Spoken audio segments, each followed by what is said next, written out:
The 1960s didn't just hand the world great music. It handed the world music that drew blood. Songs that got dragged off radio playlists before the needle even finished its first spin. Songs that parents heard and felt something cold move through them, not because the melodies were ugly, but because the words were true. These were 12 songs that didn't ask for permission. They demanded a reckoning. Number 12, Blowing in the Wind, Bob Dylan. The answer is blowing in the wind. 1963. Dylan was 22 years old when he recorded it. 22. Not a seasoned protest veteran, not a movement elder, just a kid from Minnesota with a guitar and a list of questions that nobody in power wanted to answer. He didn't write a manifesto. He wrote a folk ballad, and that was the knife hidden inside it. The song asked questions. That was its whole structure. A chain of questions fired one after another. No resolution, no relief. Radio stations in the South pulled it the moment they recognized what those questions pointed at. They didn't need Dylan to say the words civil rights or segregation out loud. They knew. The silence between the lines was louder than anything he could have spelled out directly. He kept asking. He never answered. And that refusal to provide comfort was the most confrontational move of all, because it left every listener alone with their own conscience, with nowhere to hide. Peter, Paul, and Mary's cover reached number 2 on the pop charts in 1963, dragging Dylan's questions into living rooms across the country. The song became an anthem at marches, at sit-ins, at every place where people gathered to face what America was refusing to look at directly. For a country that had spent years perfecting the art of looking away, Dylan's relentless questioning was more dangerous than any protest sign. It couldn't be argued with. It could only be felt. He refused to give answers. That was the point. The questions themselves were the accusation, quiet, patient, and impossible to escape. Number 11. I Can't Get No Satisfaction, The Rolling Stones, 1965. Keith Richards woke up in a hotel room with a riff burning in his head, grabbed a tape recorder, played it half asleep, and went back to sleep. When he listened to the tape in the morning, the first 30 seconds were gold. The rest was snoring. That riff, that jagged, restless, 5-note riff, became the opening salvo of something nobody in pop radio was prepared for. Radio programmers heard it and flinched. Not at the guitar, at Mick Jagger singing about trying to make a girl during a commercial break. Ed Sullivan made the Stones change the lyrics before they stepped onto his stage. Some stations banned it without discussion. The song hit number 1 anyway. The machinery of moral gatekeeping ran directly into the machinery of youth hunger and lost. Young people didn't need the lyrics decoded. They felt the frustration Jagger was rapping in swagger and distortion, the grinding sense that everything around them was fake, manufactured, packaged, and sold back to them as real life. The Stones weren't politely pushing at the edges of what was acceptable. They were kicking the door down. This wasn't the Beatles' charming British invasion. This was raw, sexual, and completely unapologetic. Parents warned their daughters. The daughters went anyway. Number 10. The Times They Are A-Changin, Bob Dylan, 1964. Dylan recorded it in one take. Just him, his guitar, and a room full of compressed fury. No backup singers, no orchestra, no safety net. He aimed the song directly at senators, congressmen, mothers, fathers, everyone who had built a world they expected would last forever, and he told them plainly, it's over. The song landed in 1964, during a year that was tearing itself apart. The Civil Rights Act was being dragged through Congress. Young men were burning draft cards in public. The Beatles had just broken across America like a wave nobody saw coming. Dylan's message cut through all of it. Adapt or get left behind. Not a suggestion, a warning. Conservative commentators called him a troublemaker. They weren't wrong, and he didn't pretend otherwise. He was giving language to a generation that felt completely severed from everything their parents believed in. Radio stations that played the song got angry phone calls from listeners who felt personally attacked. They were right to feel that way. Dylan wasn't hiding behind metaphors this time. He was telling an older generation to step aside. and if they couldn't help, to at least get out of the way. Young people made it a hit. That alone was its own kind of revolution. Number 9. Eve of Destruction. Barry McGuire. 1965. P. F. Sloan wrote the song and couldn't find anyone willing to record it. That alone tells you everything about what was inside it. Barry McGuire, a former member of the New Christie Minstrels, finally agreed to cut a demo, not a polished studio version, a demo, and that rough, unfinished recording became one of the most banned songs of the entire decade. McGuire's voice was a rasp, a growl, a grind of sandpaper against every comfortable illusion America was still clutching in 1965. The song named names not people, but disasters. Vietnam, Selma, nuclear weapons, politicians with their backs turned to the truth. It was released in July and hit number 1 by September. The machinery of outrage couldn't move faster than the machinery of resonance. Radio stations called it unpatriotic, communist propaganda, dangerous. The spokesman released an answer song to defend America's honor. Conservative groups organized protests. None of it slowed McGuire down by a single chart position. Young people weren't listening to the counter-argument because McGuire wasn't making an argument, he was describing what they could already see. He had laid it out, raw and unfiltered, everything wrong and stacking up. And even as he sang about rivers and bodies, the image landed like a punch, with no wind-up, no warning, just the picture and the weight of it. Believe we're on the eve of destruction. That one line detonated like a flare, shot up over everything that was burning.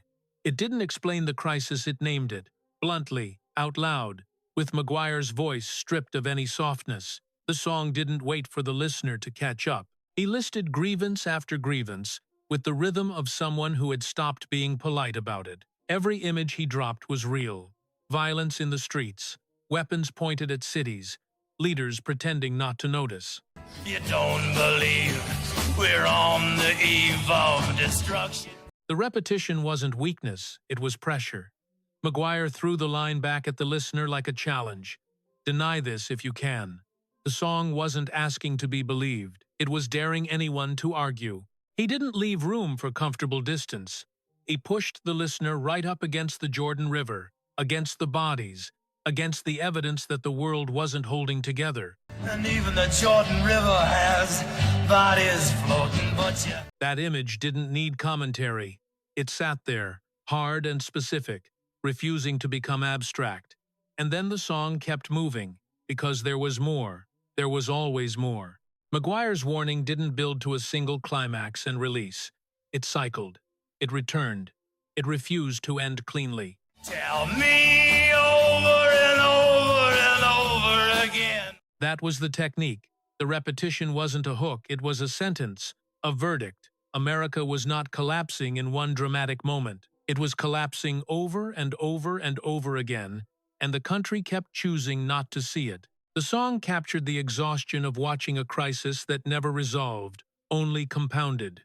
That was the specific hell of 1965. Number 8. For What It's Worth, Buffalo Springfield. Stephen Stills was standing on Sunset Strip in November 1966, watching police drag teenagers off the sidewalk for breaking a 10 p.m. curfew. He watched the whole thing go down, the clubs, the kids, the cops, the ugly arithmetic of it. He went home and wrote the song in 15 minutes. Buffalo Springfield recorded it fast, and it was on the radio by January 1967. The whole thing, from sidewalk to airplay, took less than 2 months. What made it dangerous wasn't anger. It was restraint. Stills didn't preach. He described battle lines being drawn, people carrying signs, the paranoid hum of a city convinced it was being watched. Some stations called it inflammatory and banned it. Others played it on a loop. The song turned up at Vietnam protests, at civil rights demonstrations, anywhere people were gathering to push back against something larger than themselves. The beauty of the song was exactly what made it hard to argue against. Stills never told anyone what to think. He just held up the scene and stepped back. No sermon, no conclusion, just the image. and the feeling that something was going wrong that nobody in authority was willing to name. Number 7. White Rabbit, Jefferson Airplane. Grace Slick brought the song with her when she joined Jefferson Airplane in 1966. She'd written it as an indictment, calm, surgical, almost amused. Her argument was simple. Parents had spent years reading their children stories about a girl who ate mushrooms and grew taller, who drank potions and shrank, who fell down holes into worlds where nothing followed normal rules. Then those same parents were shocked, when their children reached adolescence and started experimenting with substances that did exactly the same thing. The song built like a bad trip, quiet at the start, escalating through the middle, detonating at the end. Slick's voice didn't ask permission. It commanded. Radio programmers knew exactly what Feed Your Head meant. Many banned it without deliberation. But FM radio was still young in 1967, and the DJs on those stations loved it. White Rabbit became a staple of underground radio and the psychedelic movement. When Jefferson Airplane played it at Woodstock in 1969, it felt less like a performance than a statement of survival. The song had outlasted every attempt to bury it. Slick never explicitly mentioned drugs, she just walked through Wonderland with a straight face, and everyone understood. Parents who had read those books to their children at bedtime suddenly saw them in a different, colder light. The generation gap had never looked wider. Number 6. I Feel Like I'm Fixin' to Die Rag, Country Joe and the Fish, 1967. Country Joe McDonald wrote the most deliberately sarcastic anti-war song of the decade, and he built it to be catchy. That was the trap. The melody was light, almost vaudevillian, cheerful enough that you might find yourself clapping along before the words caught up to you, and you realized what you were clapping for. McDonald made the listener complicit. That was the point. Don't ask me, I don't give a damn. Next stop is Vietnam. Those words landed with the blunt force of something that had been thought by thousands of young men and never once spoken out loud in polite company. McDonald wasn't making poetry out of it. He was making the ugliness visible, cheerful, and monstrous at the same time. The dissonance was the whole weapon. He built the song around mockery of generals, politicians, parents sending their sons overseas to die in a jungle war that nobody could clearly explain. He told his listeners what the war was actually about, and it wasn't freedom or democracy. He said it plainly, with a grin.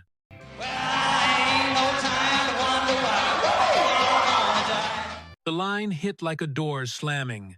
There was no contemplation left, no luxury of philosophical distance. The song stripped that away entirely, replaced deliberation with momentum, replaced doubt with the brutal, gallows humor clarity of someone with nothing left to lose. Radio stations wouldn't touch it. Too controversial, too angry, too honest. But at protests and outdoor concerts, it became the song that everyone already knew, bone deep, word for word. When McDonald performed it at Woodstock in 1969, 500,000 people sang back the Fish cheer without being asked. He'd written a song that the crowd claimed as their own the moment they heard it.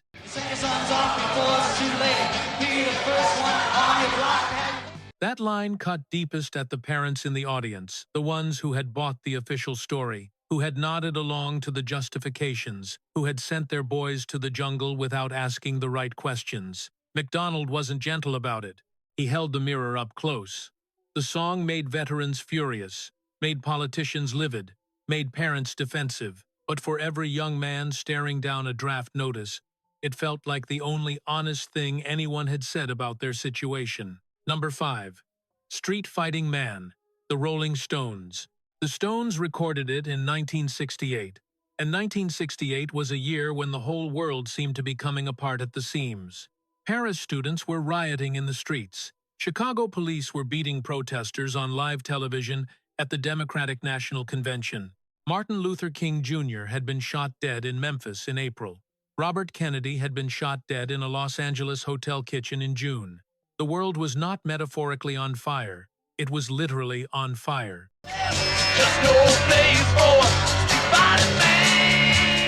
The fragment landed like a sentence that couldn't finish itself, as if even the language was struggling to contain what 1,968 had unleashed. Jagger's voice carried something that wasn't quite anger and wasn't quite resignation. It was something in between, something without a clean name. Mick Jagger poured all of that fury and confusion into a 3-minute rock song. He sang about wanting to fight in the streets. Radio stations in Chicago banned it immediately, convinced it would ignite more violence in a city still raw from August. Other cities followed. The controversy only sharpened people's appetite for it.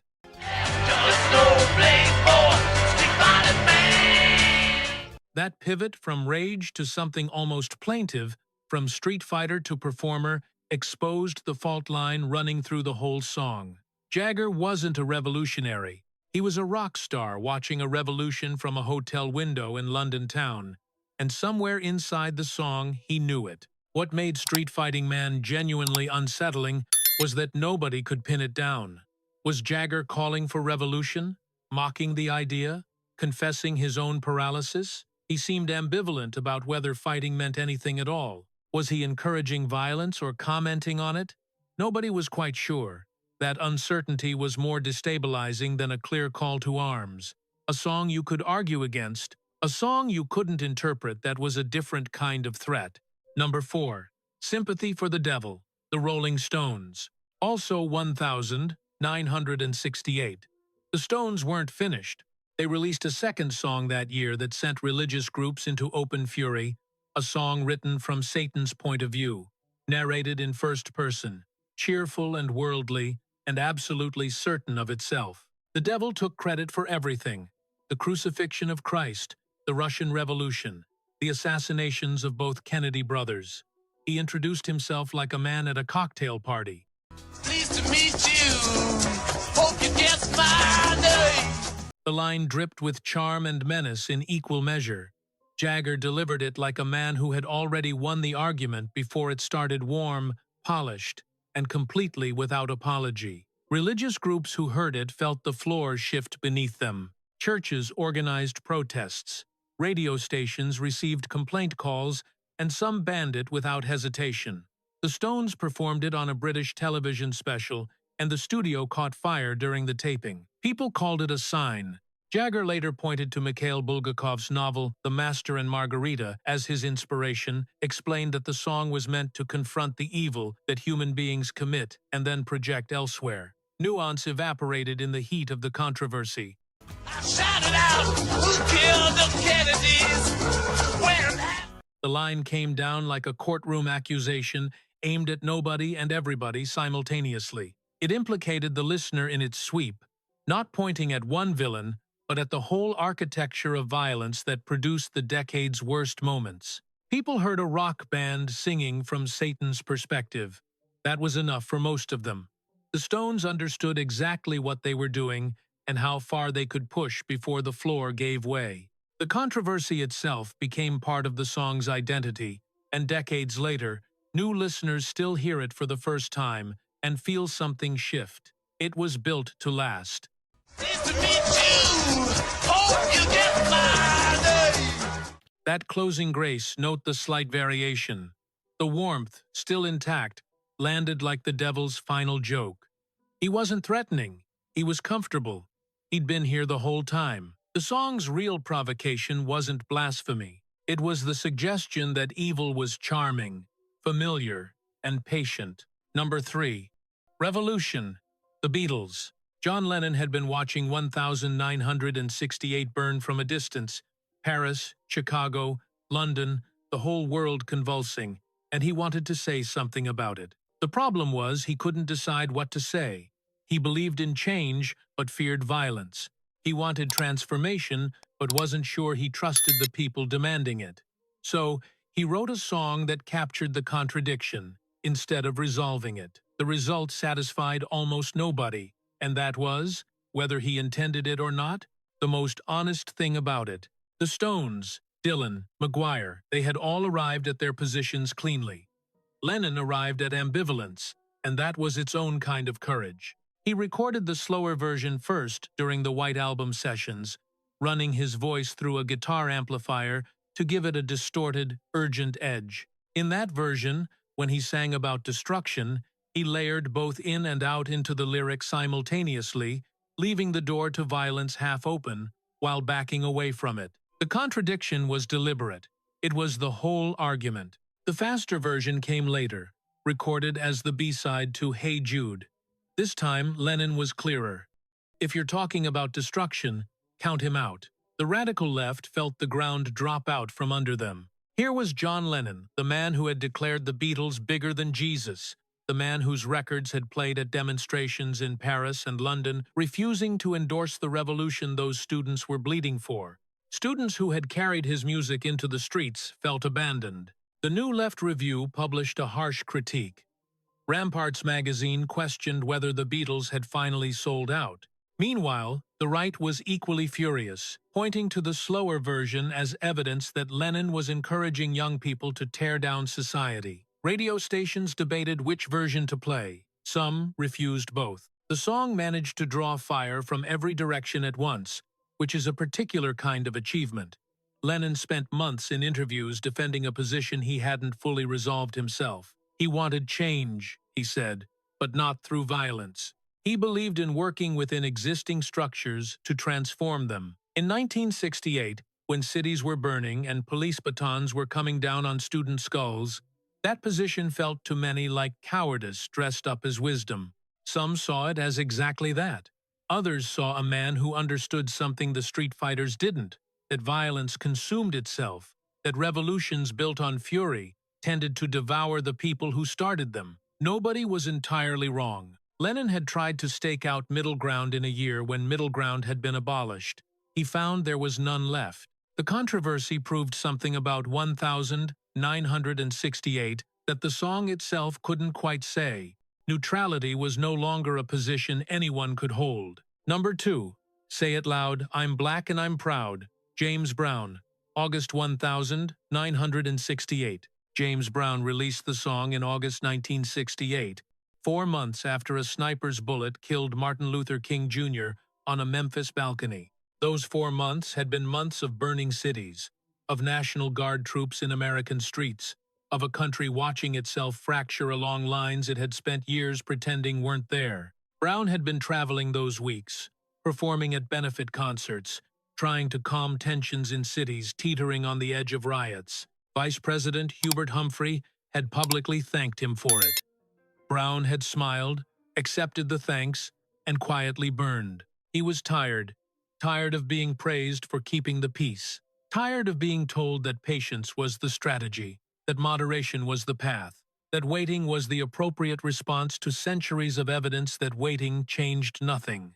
He sat down and wrote the song quickly, drawing from conversations with young black activists who had watched the civil rights movement negotiate and compromise and wait, and who had decided that they were done. The recording session was unlike anything Brown had attempted before. He brought in children from Watts and Compton to sing the chorus, young voices, unguarded, completely unashamed.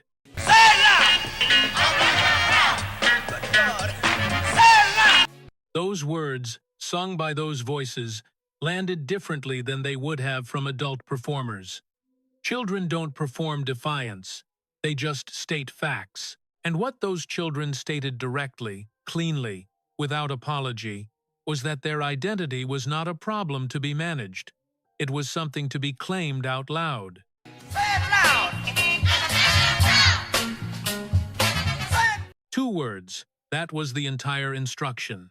Not a request, a directive. Brown wasn't asking the black community to feel pride in private, in quiet, in the spaces that white America had decided were appropriate. He was telling them to say it where it could be heard. Many radio stations refused to play it. Program directors called Brown's management and delivered the same message in different words.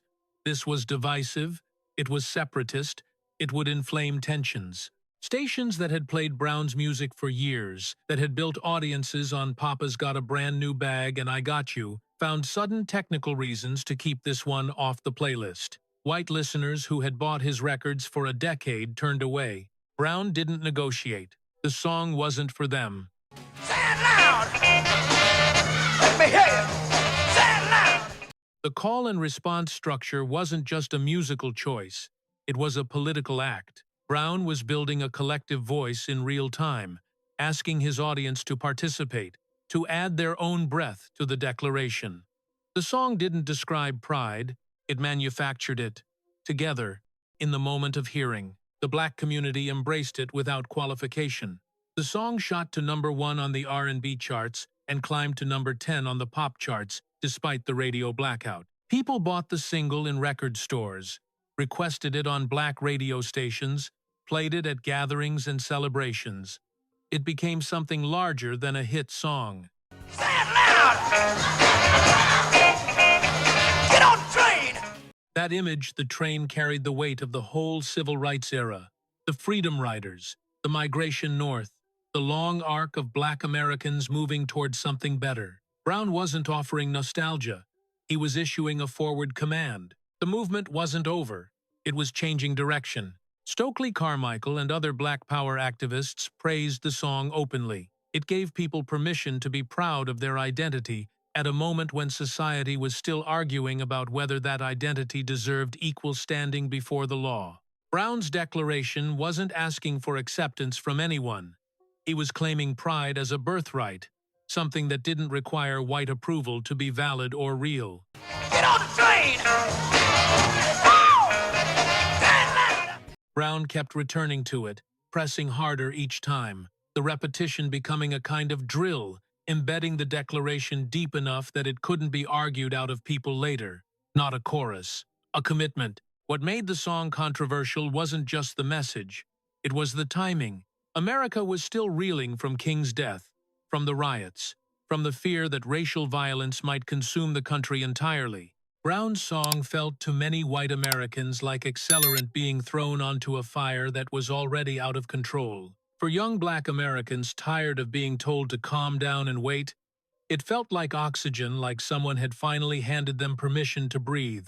Those two reactions, running simultaneously through the same country, defined the entire fault line of 1968. #1, Fortunate Son, Creedence Clearwater Revival. A-Changin. John Fogerty was sitting in front of a television set watching David Eisenhower's wedding, grandson of one president, about to become son-in-law of another, and something in him snapped. Here was a young man who would never see the inside of a jungle in Southeast Asia. Here was a young man for whom Vietnam was an abstraction, a news segment, something that happened to other people. Other people meaning the sons of factory workers, the sons of farmers, the kids from El Cerrito, California, where Fogerty grew up watching his neighbors' boys get drafted and shipped out, while wealthy families found doctors, found deferments, found loopholes that only money could buy. He sat down and wrote the song in 20 minutes. The fury was already there. It just needed somewhere to go. Creedence Clearwater Revival was at the height of their powers in 1969, cutting songs with a speed and precision that seemed almost metabolic. They recorded Fortunate Son in a single day, 2.5 minutes of compressed rage, tight enough that there was no room for anything extraneous, no wasted words, no unnecessary verses. That y'all broke everything open. It wasn't rock star posturing. It was a man from a working-class background speaking directly to the people he'd grown up with, the people the draft board came for first, the people with no connections to call, no doctors willing to sign a convenient diagnosis.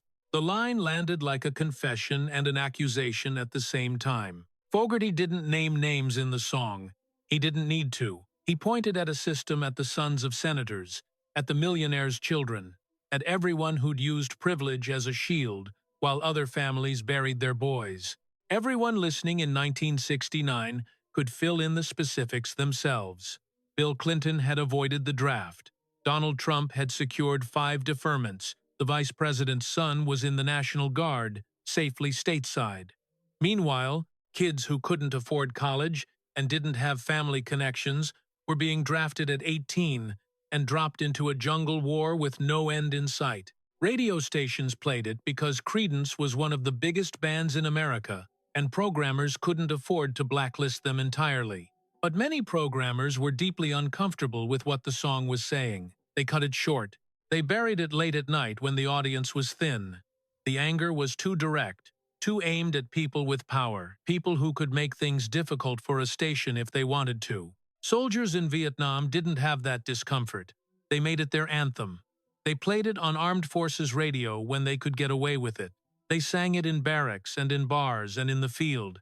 They were living the exact injustice Fogarty had described, watching senators' sons get another deferment while they rotated through the same jungle positions for the third and fourth time. Fortunate Son said what they'd been thinking. It said it out loud. It said it on the radio. Back home, the song became a rallying cry for the anti-war movement, not because it was against the war exactly, but because it was against the unfairness of who fought it and who didn't. Working-class parents who had lost sons, or who had sons overseas, heard their own grief and fury reflected in Fogarty's voice. The song crystallized the class warfare underneath the official narrative. Rich kids went to college. Poor kids went to war. Fogarty wasn't subtle. He didn't need to be. Everyone already knew it was true. Veterans groups split on the song. Some hated it, felt it disrespected the service they'd given. Others embraced it because it told the truth about who had actually borne the weight of the war. The controversy followed the song for decades. Politicians kept trying to use it at campaign rallies, the opening guitar lick carrying so much accumulated American feeling that it seemed perfect as a backdrop for speeches about strength and patriotism. Fogarty shut every attempt down. The song wasn't a prop. It wasn't available for repurposing. It was a protest song, and it needed to stay exactly that. What made Fortunate Son endure was Fogarty's restraint. He had enough material for 10 verses every wealthy family's story, every bought deferment, every loophole that cost a poor kid his life. He said everything in 2.5 minutes and stopped. The brevity was the weapon. There was no time to look away, no room to make excuses, no space between the lines where comfortable distance could hide. Just the truth, delivered fast and angry, and then gone before you could argue with it. These 12 songs didn't sit politely at the edge of culture and wait to be invited in. They tore through. They burned on radio playlists, detonated at protest marches, echoed in barracks and sit-ins and living rooms where families were tearing themselves apart over dinner. They got banned, protested, condemned from pulpits and congressional offices and parent-teacher meetings, and they survived all of it. Every ban, every angry phone call, every organized counter-campaign, because they were telling the truth about something that was actually happening. And the truth has a way of outlasting the people trying to contain it. The artists who made them knew the cost. They made the songs anyway because they understood that music could be more than product, more than entertainment, more than background noise for a comfortable life. It could be a mirror held up to a society that had stopped looking at itself honestly. It could be a voice for people who had been told their voices didn't count. It could be, at its sharpest and most uncompromising, a force that moved the world. And in the 1960s, when the world needed moving badly, urgently, right now, these 12 songs pushed.